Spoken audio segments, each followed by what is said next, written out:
بسم اللہ الرحمن الرحیم۔ ہم تو رکھتے ہیں مسلمانوں کا دین، دل سے ہے خدا ختم المرسلین،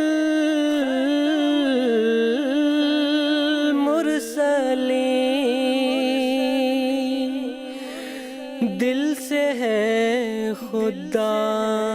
میں ختم المرسلین،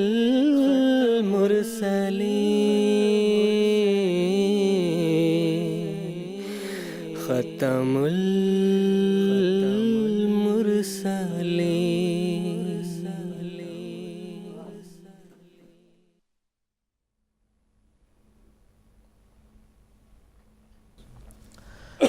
ناظرین کرام، اسلام وہ عظیم الشان اور عالمگیر مذہب ہے جس نے معرض وجود میں آنے کے ساتھ ہی گزشتہ جس قدر بھی مذاہب پائے جاتے ہیں ان کو ریکگنائز کیا۔ اسی طرح حضرت اقدس محمد مصطفیٰ صلی اللہ علیہ وسلم وہ عظیم الشان اور عالمگیر رسول ہیں جنہوں نے اپنی بعثت کے ساتھ دنیا میں جس قدر بھی انبیاء رسول مبعوث ہوئے ہیں ان سب کی صداقت آپ نے پیش کی، اور یہ اعلان کیا کہ جب تک کوئی مسلمان ان تمام انبیاء کی صداقت کو قبول نہیں کرتا ہے تب تک وہ کامل مومن نہیں کہلا سکتا ہے۔ قرآن مجید وہ عظیم الشان کتاب ہے جس نے گزشتہ جس قدر بھی تعلیمات بنی نوع انسان کی فلاح و بہبود کے لیے خدا تعالیٰ کی طرف سے اپنے برگزیدہ بندوں پر نازل کی گئی ہیں، ان تمام تعلیمات کو سچا قرار دیا، اور ان تعلیمات میں جو اچھی باتیں پائی جاتی ہیں ان کو قرآن مجید نے اپنے اندر سمو لیا ہے۔ قرآن مجید نے واضح طور پر یہ اعلان کیا ہے کہ اللہ تعالیٰ نے ہر قوم میں، ہر خطۂ ارض میں، ہر زمانے میں اپنے رسول اور نبی مبعوث کیا ہے اللہ تعالیٰ نے، اور اس نبی کے ذریعے سے اللہ تعالیٰ نے مختلف تعلیمات اس زمانے کی ضرورت کے مطابق نازل کی ہیں۔ قرآن مجید سے پہلے جس قدر بھی تعلیمات نازل کی گئی ہیں ان کو ہم ابتدا سے ہی جھوٹا نہیں قرار دے سکتے ہیں، بلکہ جس زمانے میں نازل ہوئیں وہ اس زمانے کی ضروریات کو پورے کرنے والی تعلیمات تھیں، لیکن وہ تعلیمات موجودہ زمانے میں قابل عمل نہیں ہیں۔ اس کی بنیادی طور پر دو وجوہات ہیں۔ ایک تو یہ کہ وہ تعلیمات کسی خاص قوم کے لیے، بعض مخصوص حالات کے لیے اور مخصوص زمانے میں نازل کی گئی تھیں۔ اس کی مثال ویسے ہی ہے جس طرح ایک دوائی ہے جو ایکسپائری ڈیٹ کے ساتھ آتی ہے، اس ایکسپائری ڈیٹ کے ختم ہونے کے بعد وہ دوائی فائدہ مند نہیں ہوتا ہے انسان کے لیے، اسی طرح یہ تعلیمات بھی محدود بالزمانہ تھیں اور محدود بالقوم تھیں۔ اس قوم کے گزر جانے کے بعد اور اس زمانے کے گزر جانے کے بعد وہ تعلیمات قابل عمل نہیں رہی ہیں۔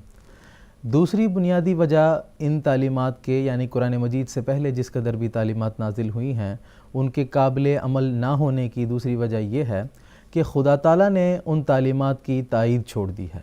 اور مرور زمانے کے ساتھ ان تعلیمات میں مختلف قسم کی بگاڑ پیدا ہوتی رہیں، اور آج کے زمانے میں وہ اپنی اصل حالت میں محفوظ نہیں رہ سکیں۔ لیکن قرآن مجید وہ عظیم الشان تعلیم ہے جس میں خدا تعالیٰ نے قیامت تک قائم رہنے والے احکامات نازل کیے ہیں، اور ہر زمانے میں ہر قوم کے لیے قرآن مجید کی تعلیمات قابل عمل ہیں، اور وہ عالمگیر تعلیمات ہیں جو قرآن مجید میں موجود ہیں۔ اور پھر ساتھ میں یہ ہے کہ قرآن مجید کی تعلیمات کی حفاظت کے حوالے سے اللہ تعالیٰ نے مختلف انتظامات کیے ہیں، انبیاء بھیجے ہیں، اور مختلف برگزیدہ لوگوں کو مختلف زمانے میں بلکہ ہر صدی کے سر پر اللہ تعالیٰ نے اپنی جناب سے مختلف مجددوں کو مقرر فرمایا ہے اس دنیا میں، اور بذریعہ الہام اور وحی قرآن مجید کی تعلیم کو تر و تازہ، اور جس طرح کہ ایک درخت کو پانی سے اس کی آبپاشی کرتے ہوئے اس کو تر و تازہ رکھا جاتا ہے، اسی طرح قرآن مجید کی تعلیمات کو وحی اور الہام کے ذریعے سے اللہ تعالیٰ نے تر و تازہ رکھا ہوا ہے، اور ان کی تعلیمات میں کسی قسم کی بگاڑ پیدا ہونے سے اللہ تعالیٰ نے قرآن مجید کی تعلیمات کو محفوظ رکھا ہے۔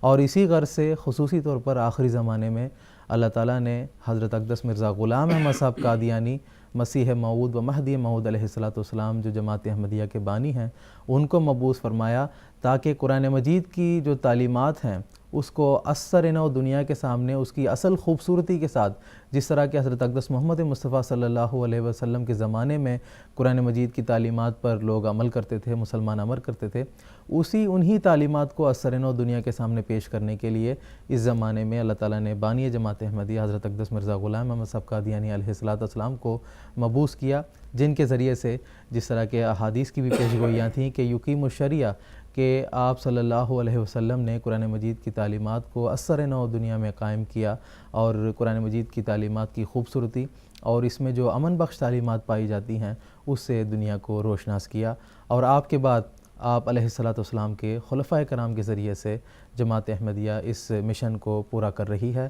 اور قرآن مجید کی حقیقی تعلیمات کو دنیا کے سامنے پیش کرنے کی توفیق حاصل کر رہی ہے۔